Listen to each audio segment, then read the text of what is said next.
Welcome to Soft Sleep Tales, a channel where timeless stories, gentle narration, and quiet atmospheres help you drift into rest. Before we begin tonight's tale, I'd love to know, where are you listening from? Share it in the comments below.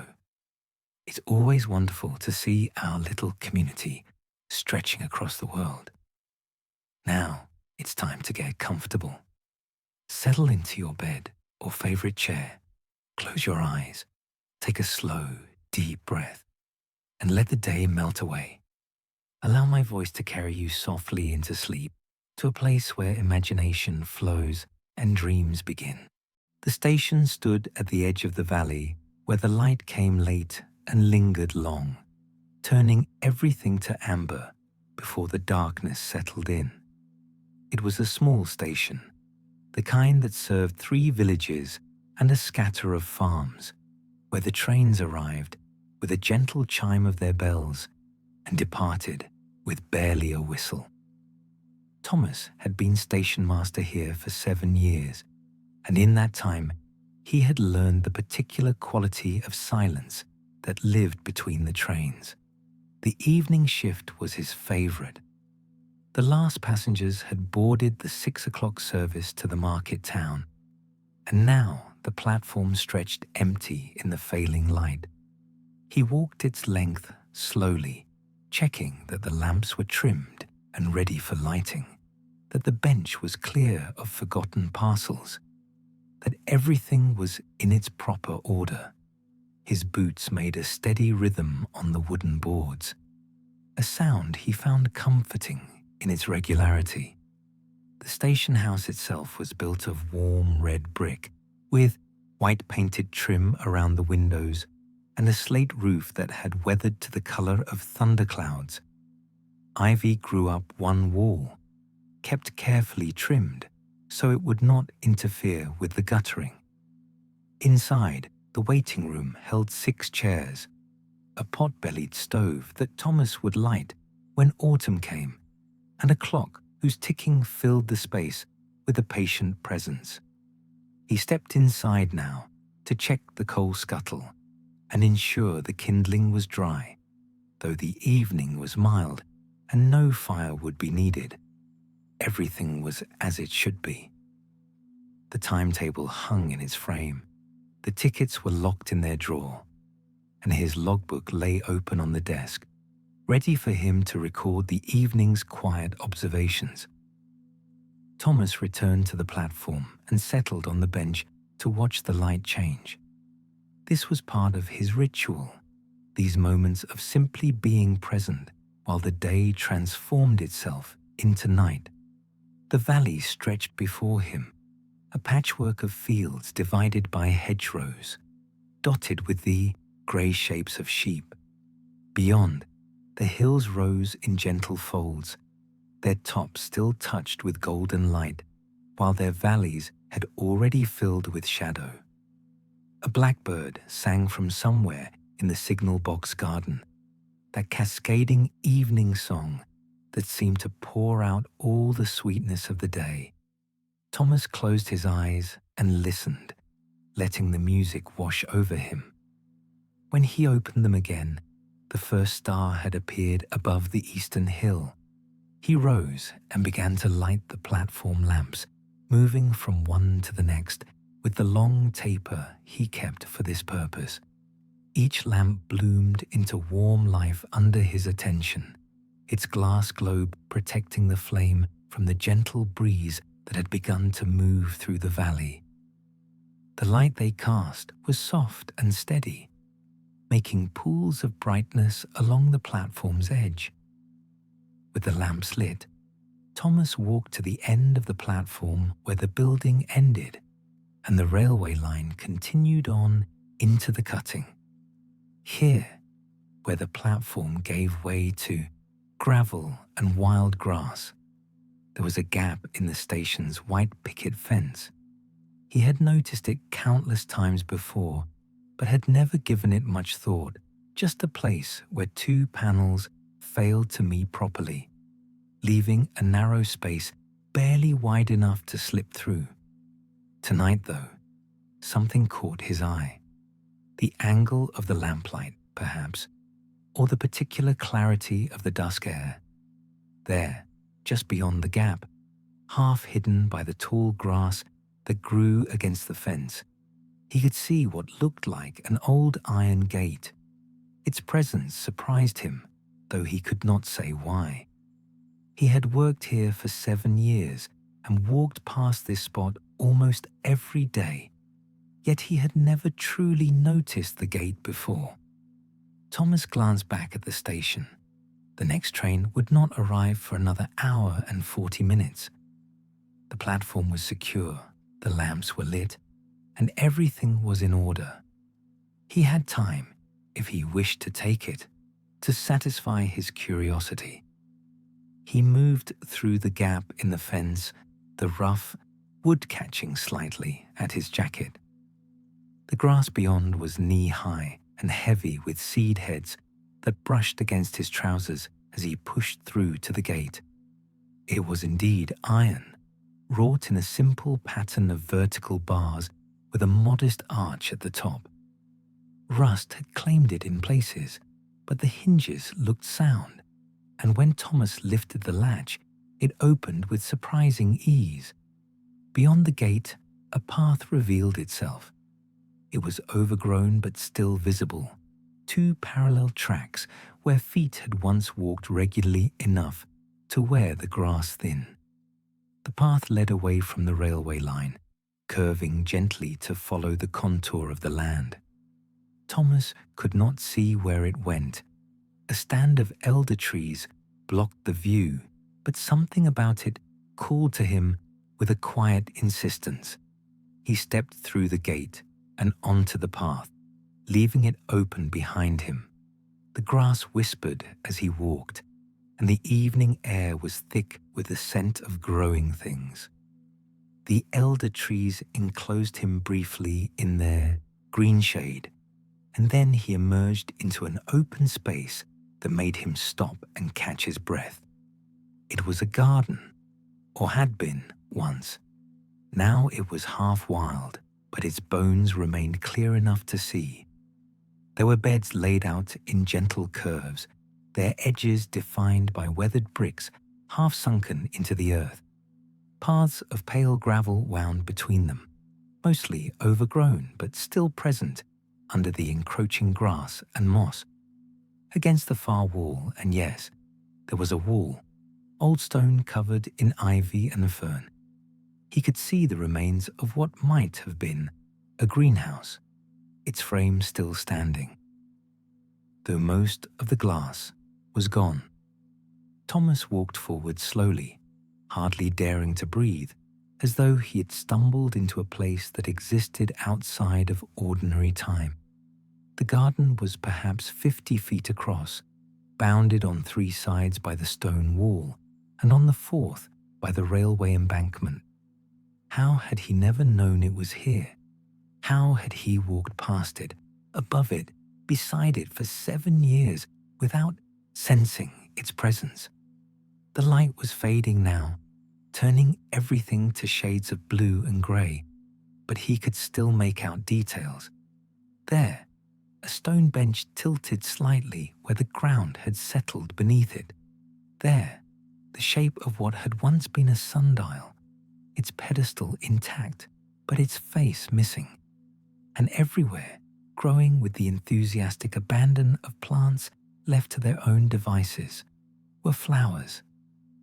Thomas stood very still in the garden's centre, turning slowly to take in every detail before the last light failed. The flowers growing wild around him were not the cultivated blooms of a formal garden, but neither were they entirely common weeds.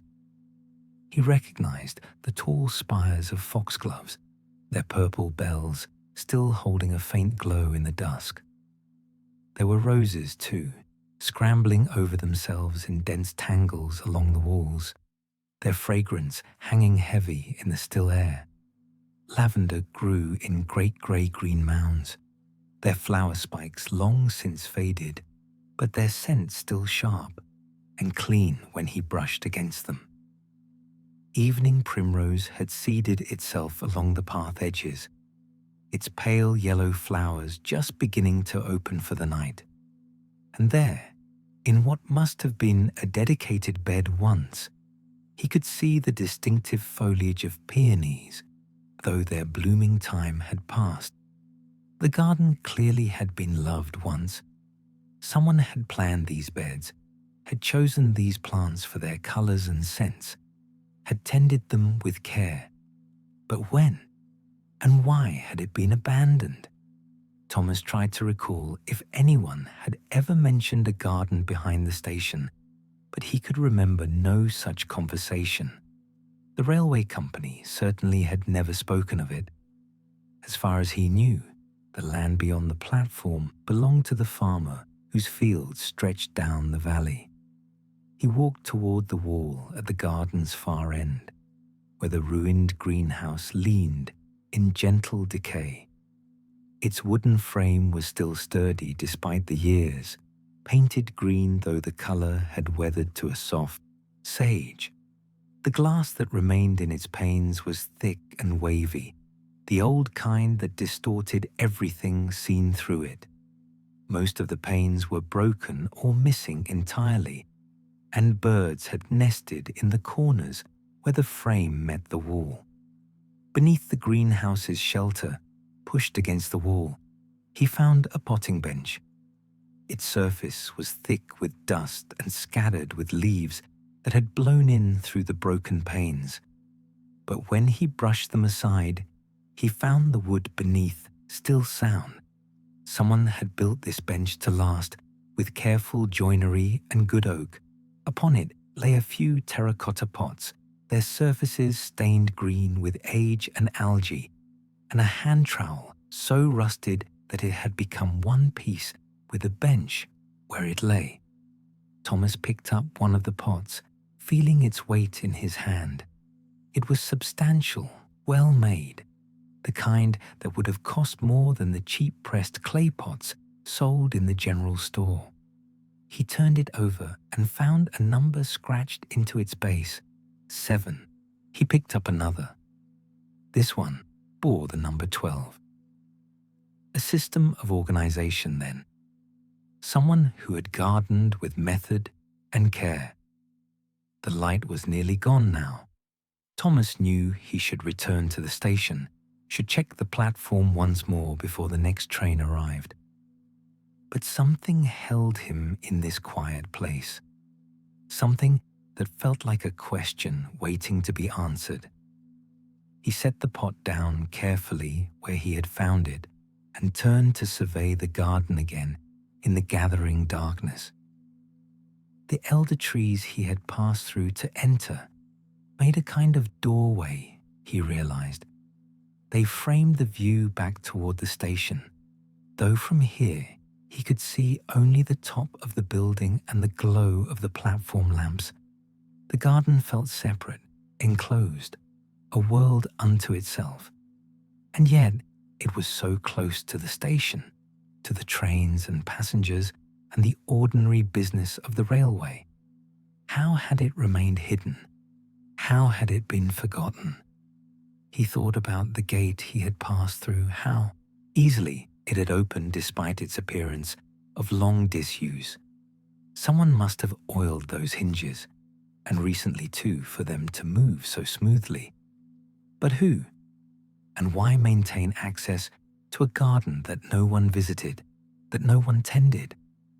These questions circled in his mind as he made his way back along the overgrown path. The elder trees seemed darker now, their leaves a solid mass against the deep blue of the sky. He passed through them and found the iron gate still standing open as he had left it. Beyond it, through the gap in the picket fence, he could see the warm glow of the platform lamps and the familiar shape of the station building. Thomas stepped through and closed the gate behind him, lowering the latch gently. It settled into place with a soft click that seemed very final in the quiet evening. He stood there for a moment, with his hand on the cold iron, feeling the weight of what he had discovered. Then he turned and made his way back through the fence gap to the platform. Everything was exactly as he had left it. The lamps burned steadily, the bench sat empty, the rails gleamed faintly in the lamplight as they stretched away into the cutting. He checked his pocket watch. 20 minutes had passed since he had first noticed the gate. 20 minutes, and yet it felt as though he had been gone for hours, had traveled some great distance and returned changed. He walked to the station house and lit the lamp on his desk, then settled into his chair to think. The logbook lay open before him, but he did not pick up his pen. Instead, he sat with his hands folded, staring at nothing, his mind full of lavender and roses and the mystery of a forgotten garden. The next train announced itself with a distant whistle, a long note that carried clearly through the valley. Thomas rose and went out to the platform, positioning himself at the proper spot to greet the arriving passengers. The train rounded the curve and slowed, its brakes sighing, steam wreathing white in the lamplight. 3 passengers descended, old Mrs. Hewitt returning from visiting her daughter, young Jack Farmer with a parcel under his arm, and a gentleman in a travelling coat whom Thomas did not recognize.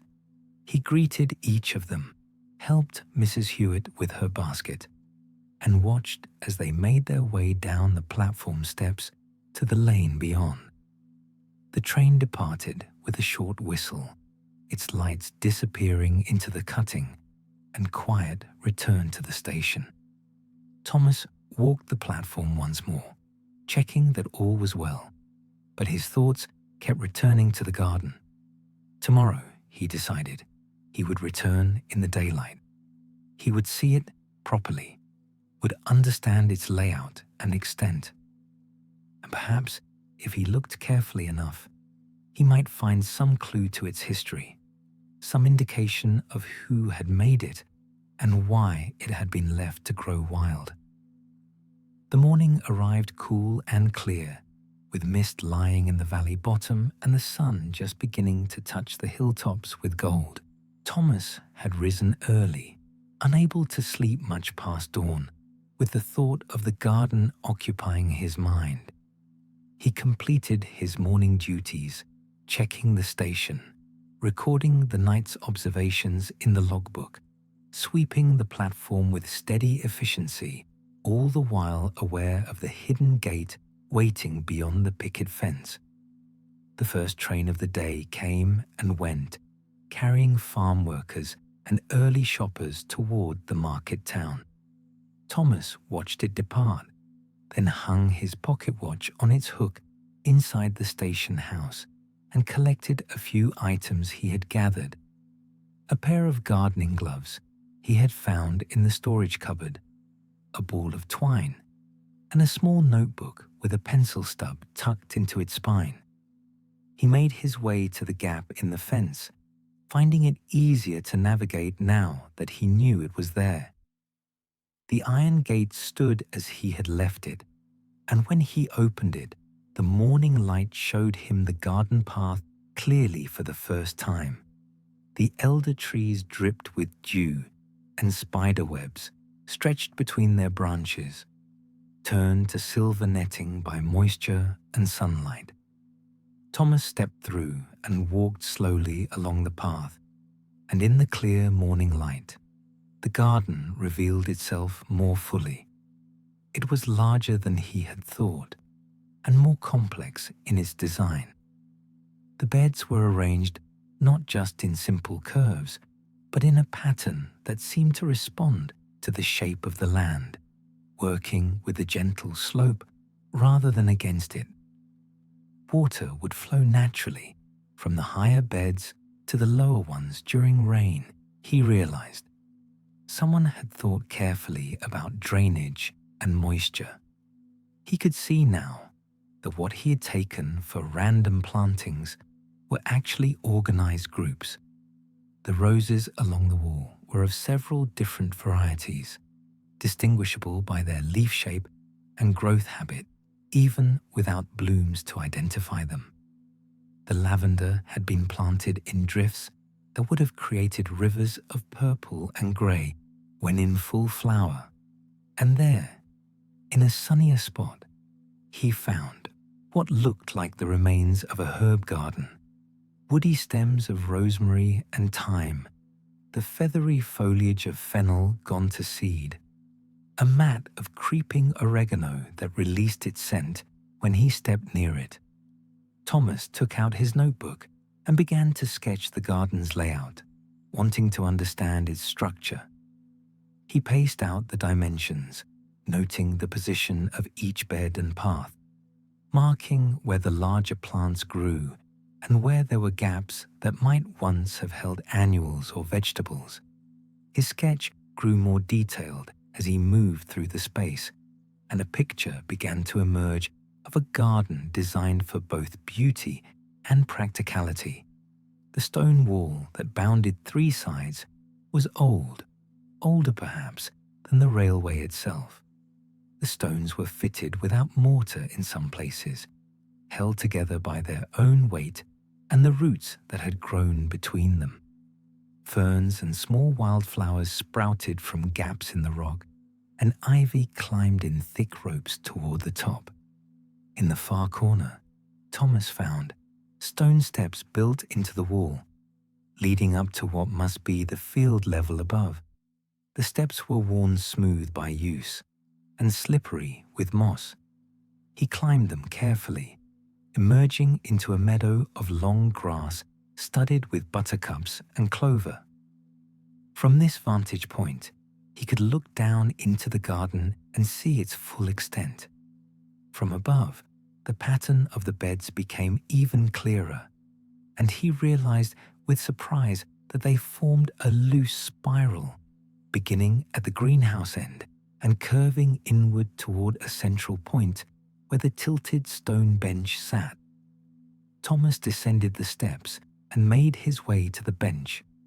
In daylight, he could see that its tilting was due to a settled foundation stone, and that the bench itself was carved from a single piece of limestone, weathered but still beautiful. He sat down upon it, feeling its coolness through his trousers, and looked back toward the greenhouse.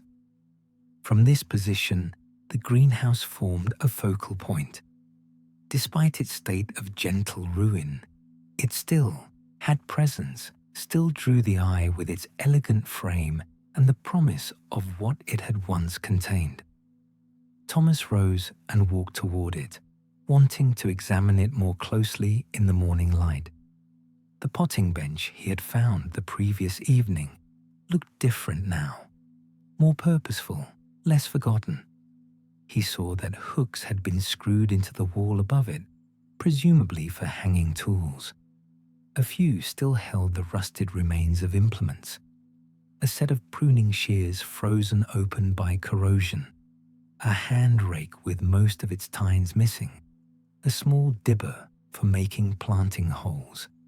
Beneath the bench, Thomas discovered a wooden crate pushed back against the wall. He pulled it out carefully, mindful of spiders and other creatures that might have made it their home. The crate was full of seed packets, their paper wrappings stained and faded, but still legible. He lifted them out one by one, reading the names with growing fascination. Sweet William, Canterbury Bells, Love in a Mist, Hollyhock, Delphinium. At the back of the greenhouse, partially hidden by a particularly enthusiastic climbing rose, Thomas noticed something he had missed in last evening's dim light. A low wooden door set into the wall. It was painted the same green as the greenhouse frame, weathered to match, and it blended so well with its surroundings that it seemed almost to be part of the stone itself. He approached it carefully, ducking under rose canes that caught at his jacket with their thorns. The door was secured by a simple latch, iron like the gate, and when he lifted it, the door swung inward to reveal a small tool shed built into the thickness of the wall. The space was no more than 6 feet square, with a ceiling so low that Thomas had to stoop to enter. Light came through a single small window, its glass intact but clouded with years of grime. As his eyes adjusted to the dimness, he saw that the shed was lined with shelves on 3 sides, and every shelf held tools. They were arranged with care, each in its designated place. Spades and forks stood in one corner, their handles worn smooth by use. Hand tools hung from nails, trowels of various sizes, cultivators, weeders, a set of pruning knives in a leather roll. On the shelves sat terracotta pots in graduated sizes, stacks of seed trays, balls of garden twine, plant labels made of thin wood, and a collection of watering cans ranging from a large galvanized one with a long spout to tiny copper ones meant for seedlings. Everything was covered in dust and festooned with cobwebs. But beneath the neglect, Thomas could see that these had been good tools, well maintained and properly stored. Someone had cared for them, had cleaned them after use, and returned them to their proper places. The shed itself, despite years of disuse, was sound. The roof showed no signs of leaking, and the shelves were still firmly attached to the walls. Thomas ran his finger along one of the shelves, leaving a clean line in the dust. He felt a strange mix of emotions: sadness that such a well-tended place had been abandoned, curiosity about who had tended it, and something else, a tentative sense of possibility, as though he had been given a gift he had not known to wish for. On the bottom shelf, pushed to the back, he found a wooden box with a hinged lid. He lifted it down carefully and carried it out into the better light of the greenhouse.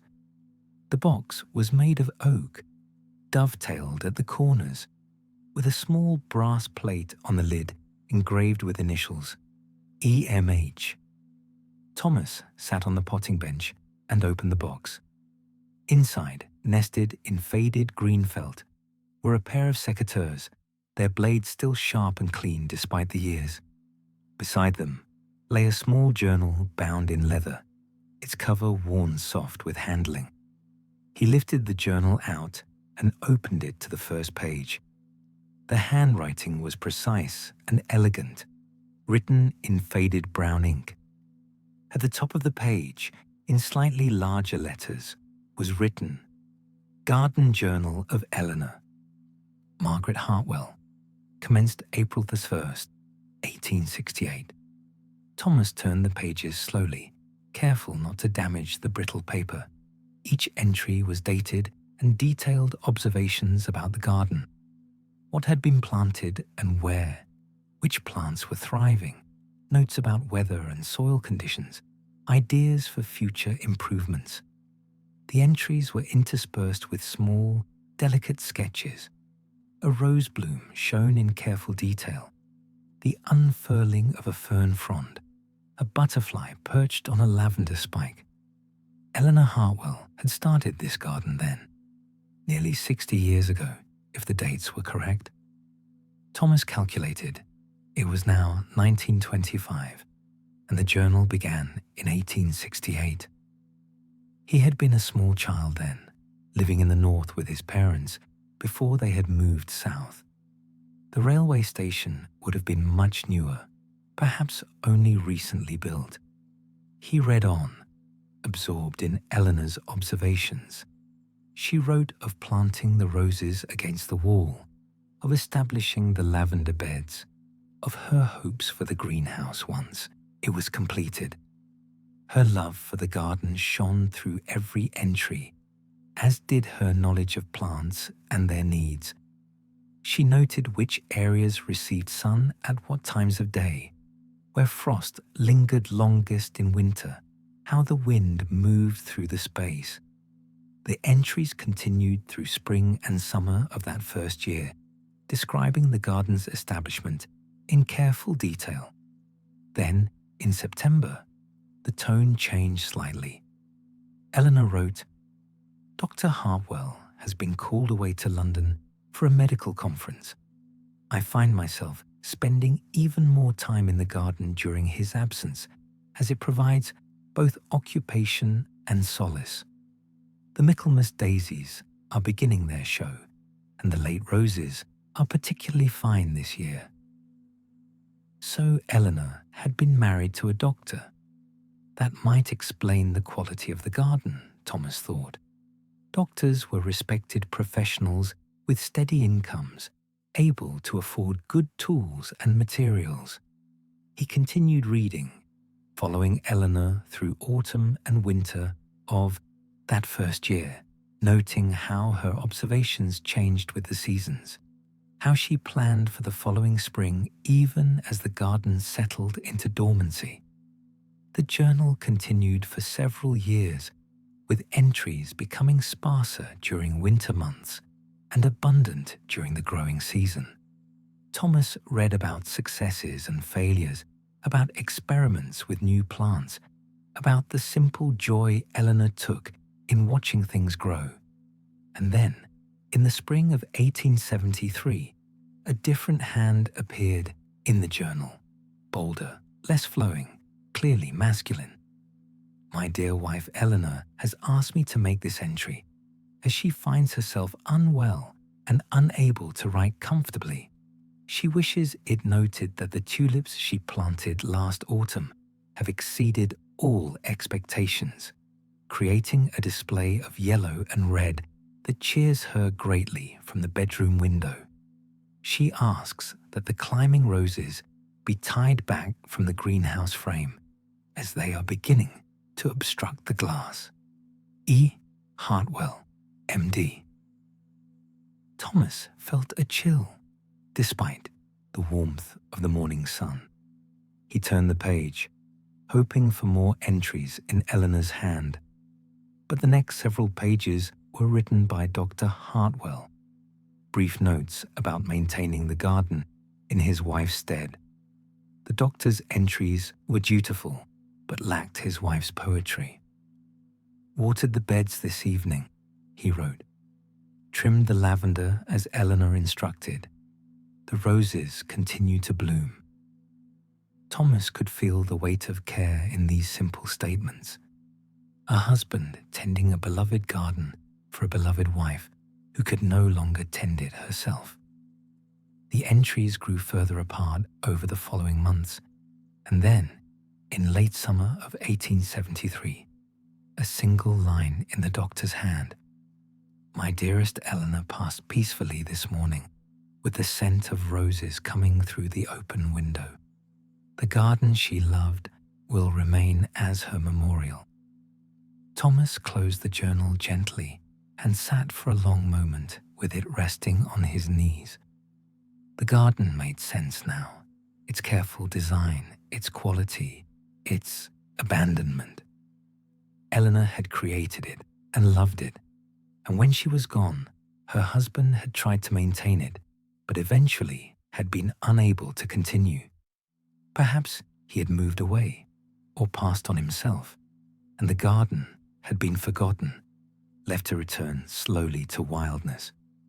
He looked around at the overgrown beds, the rambling roses, the self-seeded flowers growing wherever they pleased, and he felt a deep sadness for the loss of Eleanor's vision. But beneath the sadness was something else, a sense that the garden, even in its neglect, still held the essence of what she had created. The bones were still there, the structure sound, the plants she had chosen still thriving in their way. Thomas stood and walked slowly around the garden again, seeing it now through Eleanor's eyes, understanding the thought behind each choice.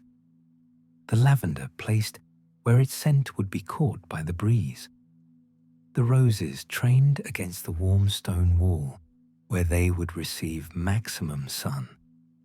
The herb garden, positioned near the greenhouse, where Eleanor could easily gather what she needed for cooking or medicine. He found himself at the spiral's center, where the stone bench sat in its settled position. This would have been Eleanor's resting place, he realized, the spot where she could sit and survey all that she had made, could plan and dream and simply be present in her creation. He sat down on the bench again, placing his hands flat on the sun-warmed stone, and made a decision. He would restore the garden, not to some pristine formal state, but to a gentle order that would honor Eleanor's design while acknowledging the years that had passed. He would clear the paths so they could be walked again, would tend the beds so the plants could thrive, would repair what could be repaired and accept what could not. It would be his project, his purpose beyond the routine duties of the station. The thought filled him with a quiet excitement. He had lived for 7 years in this place, had performed his duties competently and well, but had never felt the deep connection that true belonging brings. The garden offered him that connection, a way to put down roots of his own, to tend and nurture something that would outlast him. Thomas opened the journal again and turned to the pages where Eleanor had sketched the garden's original design. He would use this as his guide, would try to restore what she had intended while being realistic about what one person could accomplish alone. He had mornings and evenings free, had Sundays when the reduced train schedule left him with long hours between duties. It would be enough if he worked steadily and patiently. He spent the rest of the morning exploring the garden more thoroughly, making notes in his own small notebook about what needed to be done. The paths would need to be cleared first, he decided, so he could move freely through the space.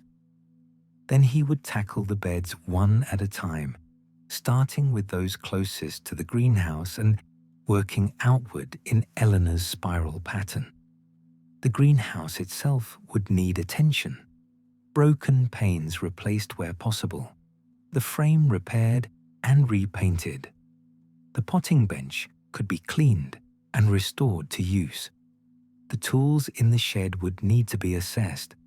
Some would be salvageable with cleaning and sharpening, others too far gone to rescue. It was a significant undertaking, Thomas realized, but not an overwhelming one. Gardens were forgiving of slow progress, responsive to patient attention. He would work at a pace that felt sustainable, would enjoy the process rather than rushing toward completion. The church bell in the nearest village struck 11, reminding Thomas that the morning train would arrive soon. He made his way back through the elder trees, closing the iron gate carefully behind him, and returned to the platform just as the distant whistle announced the train's approach. As he went about his duties, greeting passengers and checking tickets, part of his mind remained in the garden, planning and considering. When the train departed and quiet returned, he fetched a broom from the station house and returned to the garden to make a start on clearing the paths. The work was satisfying in its simplicity. He swept the gravel paths clear of leaves and debris, revealing their pale surfaces beneath. Where grass had encroached, he used a spade to cut it back, defining the path edges clearly once more. The rhythm of the work was meditative, requiring just enough attention to keep his hands busy while leaving his mind free to wander. He worked until the afternoon train was due, then reluctantly left the garden to return to his post. The train came and went, bringing a few passengers and some parcels for the local shops. When Thomas had dealt with these, he found himself drawn back to the garden once more. This time, he brought a pair of shears from the tool shed and began to trim back some of the more enthusiastic growth. The roses needed restraint, their long canes tied back or shortened.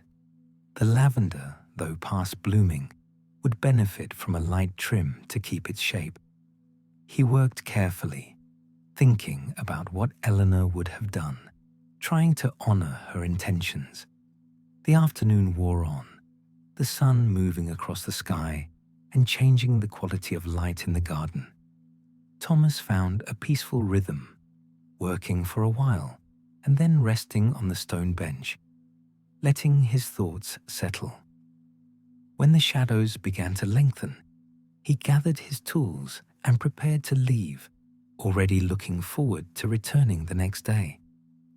In the days that followed, a pattern established itself. Thomas would complete his station duties and then spend whatever time remained working in the garden.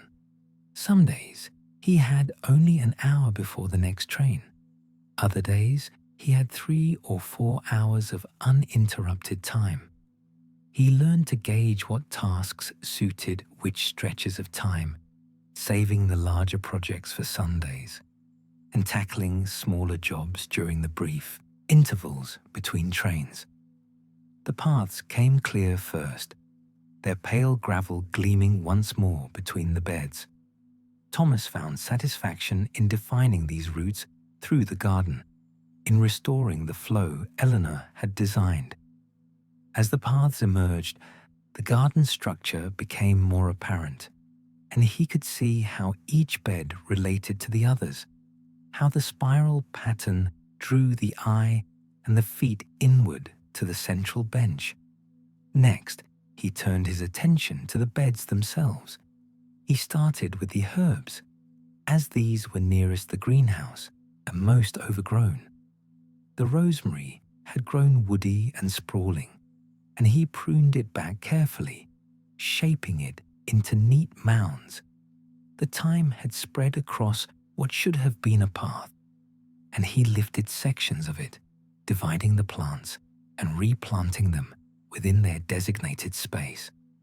The work required him to kneel in the earth, to press his hands into the soil, to feel the stems and leaves and roots of living things. Thomas had not done such work before. His life had been one of timetables and tickets, of keeping records and maintaining order in the abstract realm of schedules and procedures. This was different, more immediate, more connected to the fundamental rhythms of growth and decay. He found that he enjoyed it immensely. There was something deeply satisfying about pulling weeds and seeing the desired plants emerge more clearly, about clearing space around a rose bush and imagining how it would flourish with room to breathe. His hands, accustomed to paper and pen, learned new skills: how to judge when soil was too dry, how to distinguish between a seedling worth keeping and one to remove, how to work compost into the earth without disturbing nearby roots. The tool shed became his repository of supplies. He cleaned the old tools one by one, removing rust with steel wool and oil, sharpening blades, replacing broken handles where he could. The watering cans, once cleaned, proved perfectly functional, and he filled them, from the station's water tap, to carry to the thirsty plants. On his first Sunday of work, Thomas tackled the greenhouse. He carefully removed all the broken glass, wrapping the shards in newspaper to dispose of safely. The frame itself was sound, needing only a thorough cleaning and some fresh paint. He measured the empty panes and made a list of sizes, intending to order replacement glass from the hardware merchant in town. While cleaning the greenhouse frame, he discovered something he had missed before: a rainwater collection system. A gutter ran along the greenhouse's back edge, feeding into a large stone cistern built into the wall. The cistern had a tap at its base and would have provided Eleanor with soft water for her tender plants. Thomas cleared the debris from the gutter and found that the system still functioned, the cistern filling slightly when he poured water into the gutter to test it. This discovery pleased him greatly. It spoke to Eleanor's thoughtfulness as a gardener, her attention to the needs of her plants.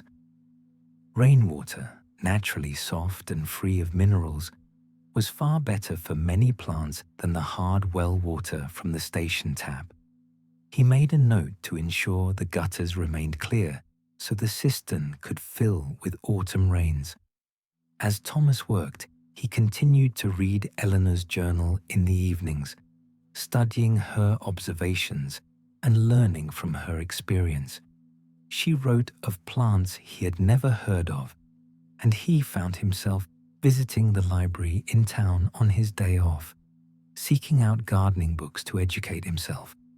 What had started as a simple impulse to restore a forgotten space was becoming a genuine passion, a new dimension to his life. The garden was teaching him patience. Plants operated on their own schedule, responding to season and weather rather than to human urgency. Thomas learned to work with this rhythm rather than against it, to understand that some tasks were appropriate now and others must wait. He could clear and prune and prepare beds, but he could not make things grow faster than they wished to grow. He also learned to notice details he had previously overlooked. The way morning light fell differently than evening light, creating distinct moods in the garden. The sounds of birdsong changing as different species came and went with the seasons. The scent of the earth after rain, rich and full of promise. These observations found their way into his own notebook, which was becoming a journal in its own right, a record of his time in Eleanor's garden. 3 weeks into his restoration work, Thomas arrived at the garden one morning to find it transformed by rain.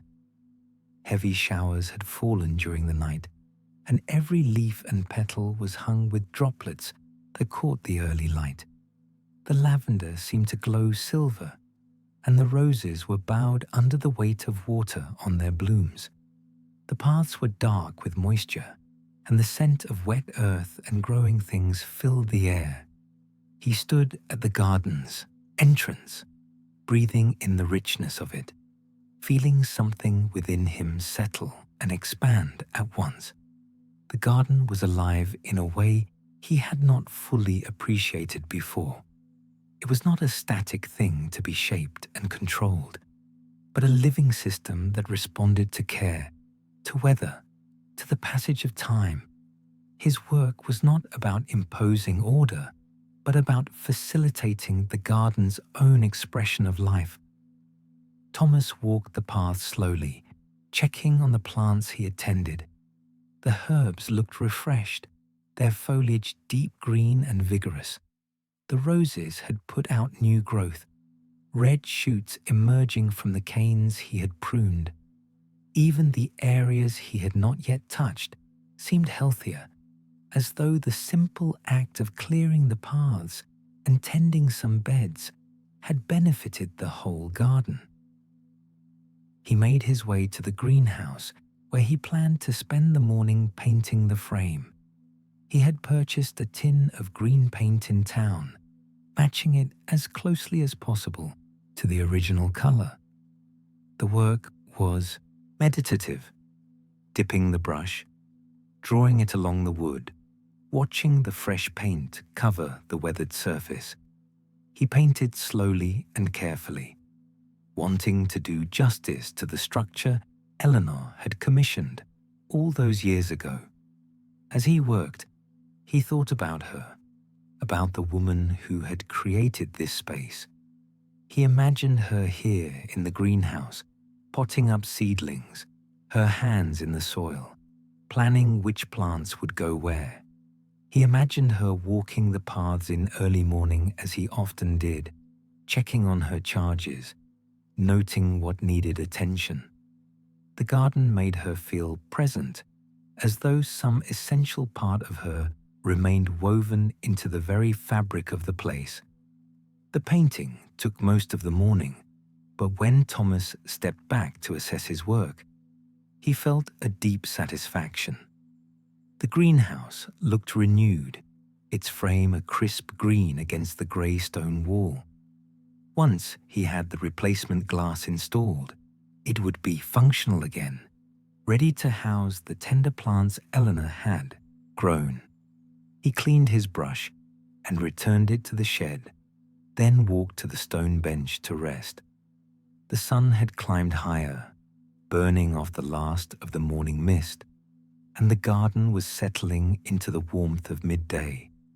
Thomas sat with his eyes closed, listening to the sounds around him. Bees working the lavender flowers, a wood pigeon cooing somewhere in the elder trees, the distant whistle of a train on another line miles away. When he opened his eyes, he noticed something he had missed before. At the base of the bench, partially hidden by grass, were carved letters. He knelt down to examine them more closely, running his fingers over the carved stone. The letters read, "For E.M.H., who loved this place, R.H. 1874. Richard Hartwell," Thomas thought.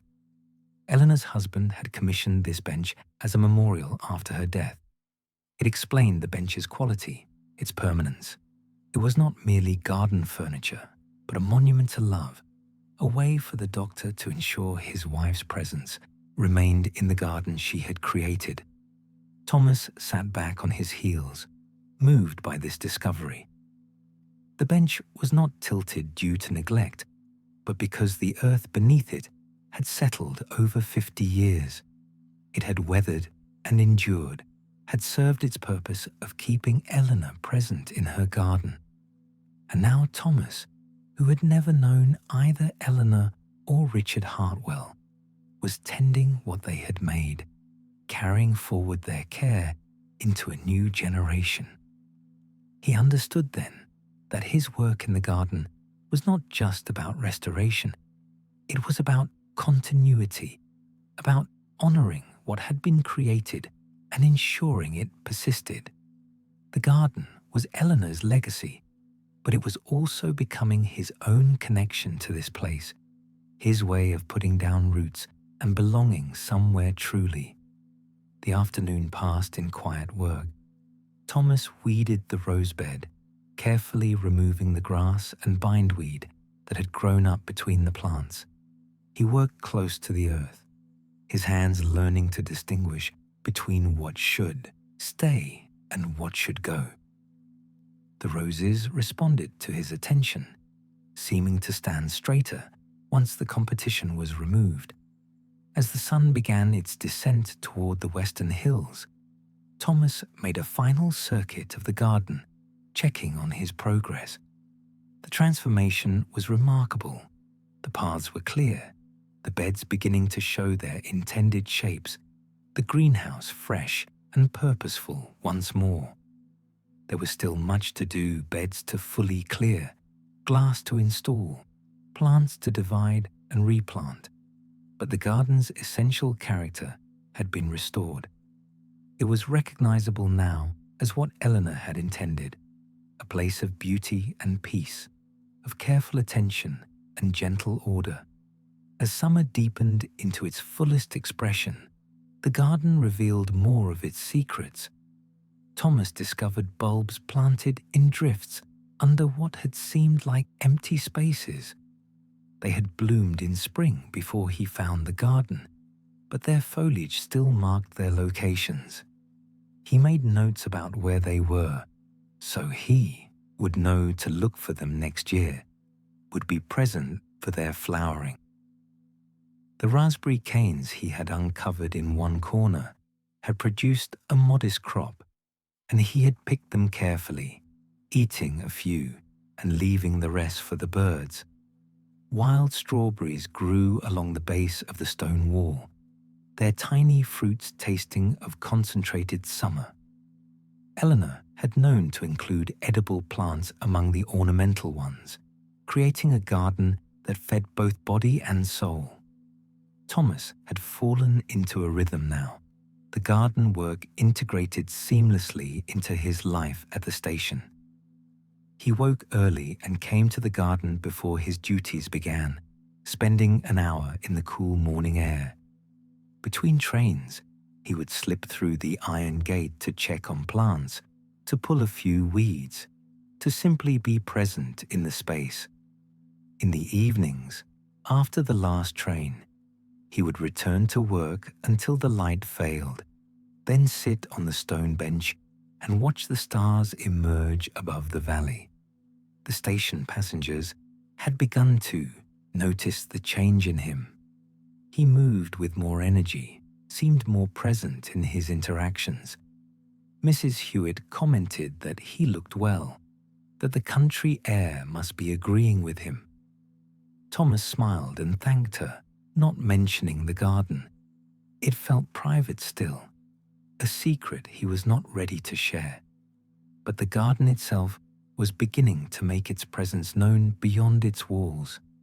The lavender, now properly tended, had bloomed magnificently, and its scent carried on the breeze, reaching the platform when the wind was right. Passengers would pause and breathe deeply, remarking on the lovely smell, wondering where it came from. Thomas would smile and say nothing, knowing. He had ordered the glass for the greenhouse, and it arrived one Saturday on the morning freight train. The glazier in town had cut the panes to Thomas's specifications, and they came wrapped in straw and nested in a wooden crate. Thomas carried them carefully to the garden, making several trips to transport all the EEA panes safely. Installing the glass took the better part of a week, working in the mornings and evenings when the light was good enough to see clearly, but not so bright as to make the greenhouse interior too hot to work in.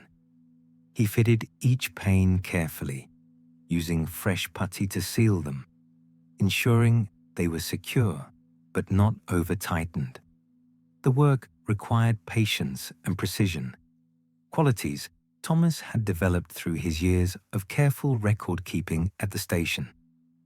When the last pane was installed and the putty had set, Thomas stood inside the greenhouse and looked around.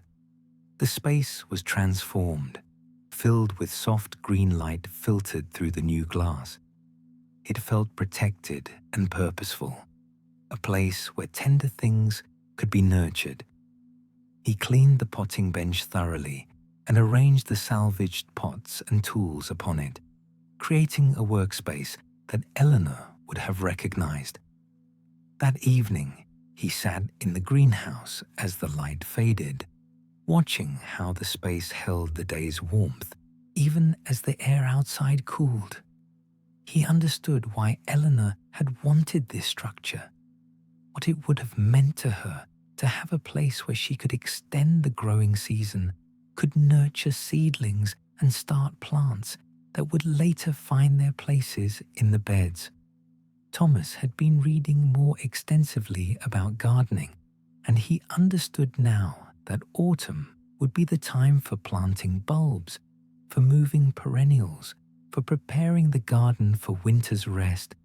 He made lists of what he might do, but he also recognized that his first year in the garden would be one of learning rather than large changes.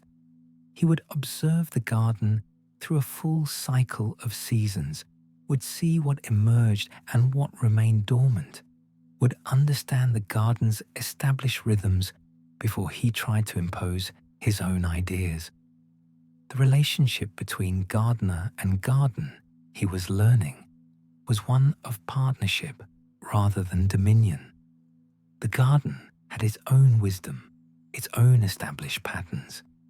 His role was to support and guide rather than to control, to work with what was there rather than trying to make it into something it was not meant to be. This understanding brought him a deep peace. For so much of his life, Thomas had existed in a state of mild anxiety, always trying to ensure everything was exactly as it should be, fearful of mistakes or oversights. The garden was teaching him a different way of being, more patient, more accepting of imperfection, more trusting in the natural tendency of things to find their own balance. The days grew shorter and the light took on a golden quality, slanting through the valley at a different angle than it had in midsummer.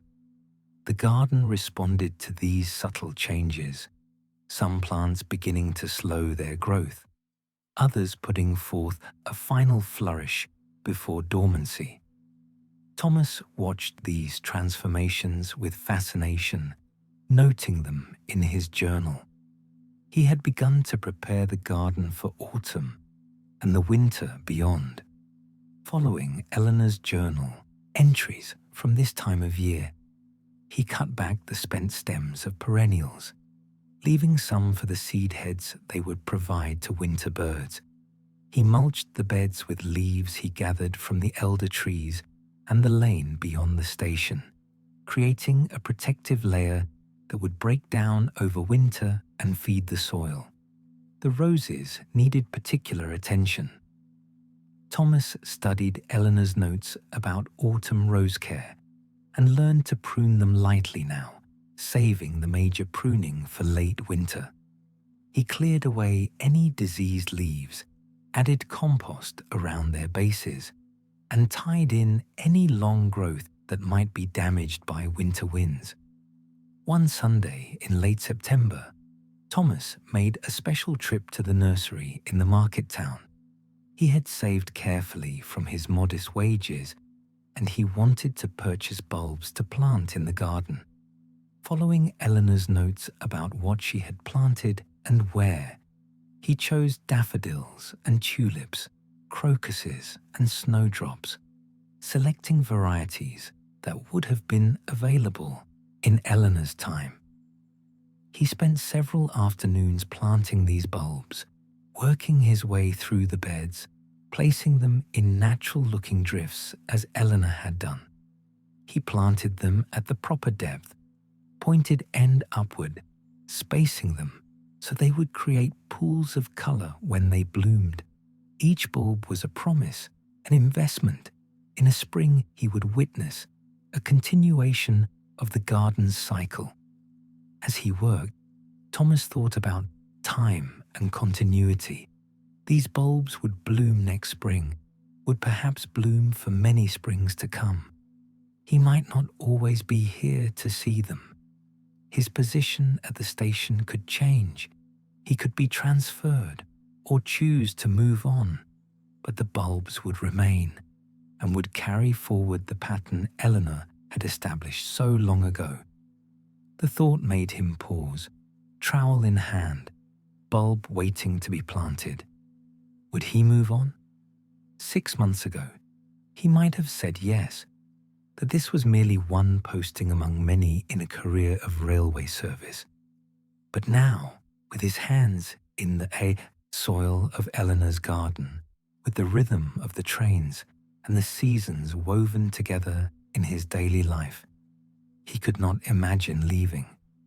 He planted the bulb and reached for the next one, acknowledging to himself that something fundamental had shifted.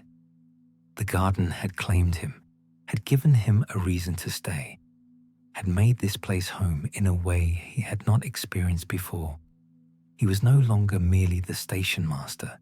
He was the gardener, the keeper of Eleanor's legacy, the one who tended what she had made. The autumn work continued. Thomas repaired the stone steps in the corner, resetting stones that had worked loose, filling gaps with smaller stones and soil. He cleaned out the water cistern, which had filled with autumn rains, ensuring it was free of debris and algae. He oiled the hinges of the gate and the tool shed door, preparing them for winter weather. In the greenhouse, he arranged empty pots and trays, ready for next year's seedlings. He cleaned the glass thoroughly, inside and out, so the weak winter sun would have maximum access to whatever he might grow during the cold months. He felt a satisfaction in these preparations, a sense of stewardship that ran deep. The last roses of the season opened in mid-October, their colors somehow more intense for being the final show. Thomas cut a few and brought them to the station house, placing them in a jar on his desk. Their scent filled the small office, and he found himself pausing in his work to look at them, to appreciate their beauty and the garden that had produced them. Mrs. Hewitt noticed the roses when she came through one evening. "Those are beautiful, Mr. Thomas," she said. "From your garden?" Thomas hesitated, then nodded. "Yes," he said, "from my garden." It was the first time he had acknowledged the garden's existence to anyone, and saying the words aloud felt significant, like a claim, like a promise. Mrs. Hewitt smiled. "I thought I could smell lavender sometimes, coming from somewhere near the station. You must have quite a nice plot." "It's a special place," Thomas said, and left it at that. After she had gone, he sat at his desk and thought about his words. My garden. Yes, it had become his, not through ownership, but through care, through the hours of work and attention he had given it. Eleanor had made it, and Richard had memorialized her in it. But now Thomas was the one who tended it, who knew each plant and bed, who carried its rhythms in his heart. It was a responsibility and a gift, both at once. November brought the first hard frost, and Thomas arrived at the garden one morning to find it transformed into a crystalline wonderland. Every leaf and stem was outlined in white, every spider web turned to delicate lace. The grass crunched under his feet, and his breath made clouds in the still air. The garden was beautiful in its dormancy, peaceful in a way that felt deeply right. He walked the paths slowly, checking that the mulch was in place, that the tender plants were protected. Most of the garden was sleeping now, its energy drawn down into roots and bulbs, waiting for spring's return. This rest was necessary, Thomas understood, a time of restoration and preparation for the growing season to come. The greenhouse held a different kind of life. He had planted lettuce in seed trays, and the tiny green shoots were emerging, growing slowly in the protected space. It was satisfying to see something actively growing even as the rest of the garden slept, a promise that life continued even in the dark months. Thomas had brought a chair from the station house to place in the greenhouse, and he found himself spending more time there as winter deepened. It was a good place to sit and think, to plan for spring, to read Eleanor's journal and imagine the garden in full bloom. The green light filtered through the glass created a sense of peace, of being held in a gentle space between the sleeping earth and the cold sky. One December afternoon, with the sun low and golden, Thomas sat in the greenhouse and realized he was happy. It was a quiet happiness, not the excitement of new adventure, but the deeper contentment of finding one's place, of knowing oneself to be where one belonged. The station, the trains, the routine duties, these were good work, honest work. But the garden was where his soul resided, where he felt most fully himself. He thought about Eleanor, about how she must have felt similar contentment in this space she had created. He thought about Dr. Hartwell, maintaining the garden after Eleanor's death, keeping it alive as a way of keeping her present. and he thought about himself, the unlikely inheritor of their work, the one who had stumbled upon this hidden place and claimed it through care. The light was fading now, the sun touching the tops of the western hills. Thomas rose from his chair and made a final circuit of the garden, checking that all was well. The paths were clear, the beds tucked in for winter, the greenhouse secure. Everything was as it should be. He paused at the stone bench, placing his hand on the cold limestone, feeling the carved letters beneath his palm. "I'll keep it safe," he said aloud, speaking to Eleanor, to Richard, to the garden itself. "I'll tend to it well."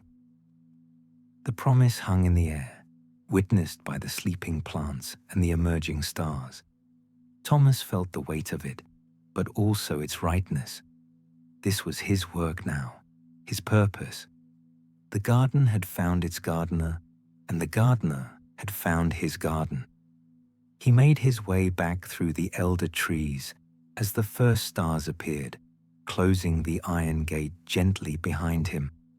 The station platform was lit by the evening lamps, and their warm glow beckoned him back to his other duties. But part of him remained in the garden, and would always remain there now, rooted as surely as any plant. And now, dear listener, as Thomas returns to the station house and settles in for the evening, as the garden rests beneath its blanket of frost and stars, let us rest too. Think of the garden sleeping peacefully, all its energy drawn inward, safe and still. Think of the bulbs beneath the soil, holding within them the promise of spring. Think of the greenhouse with its gentle green light, the stone bench weathered and patient, the paths waiting for footsteps to return. As you drift towards sleep, imagine yourself walking the garden's paths, feeling the peace Eleanor knew, the contentment Thomas found. The lavender scent hangs faint in the air, the roses wait for spring, and all is well. All is as it should be. The garden sleeps, the station rests. The valley holds the night in gentle darkness.